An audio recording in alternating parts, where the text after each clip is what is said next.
पण त्यांना एकच म्हणायचं, तात्या लक्ष द्या बरं का, तात्या लय लोक नाव ठेवत होती हो, लय लोक नाव ठेवत होती.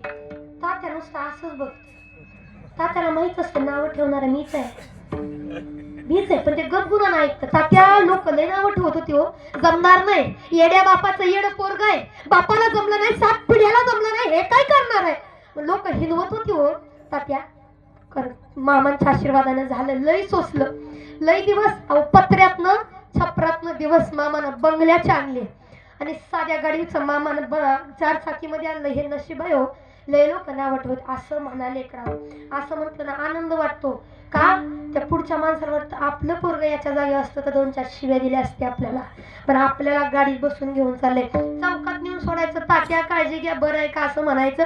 त्यालाही वाटलं पाहिजे आपल्या पोरापेक्षा सुद्धा हे पोरग गुणी आहे. कारण आपली प्रगती झाली, आपण पुढे गेलो आणि पुढे गेल्यानंतर आपली लोक जेव्हा आपलं कौतुक करतात तेव्हा आपण जिंकलं असं नाही, जेव्हा शत्रू आपलं कौतुक करतो ना तेव्हा खरं आपण मैदान जिंकतो. पण शत्रूनं कौतुक करावं आपलं तेव्हा खरी मजा.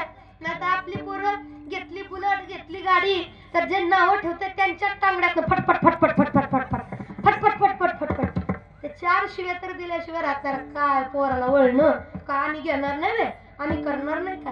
नावं ठेवतात रे, नावं कोण ठेवत नाही. नावं जेव्हा लोक ठेवतात ना तेव्हा आपण स्वाभिमानाने जगायचं. ठेवू द्या नावं, आपण करून दाखवायचं. कोण नावं ठेवत नाही. आणि म्हणून मला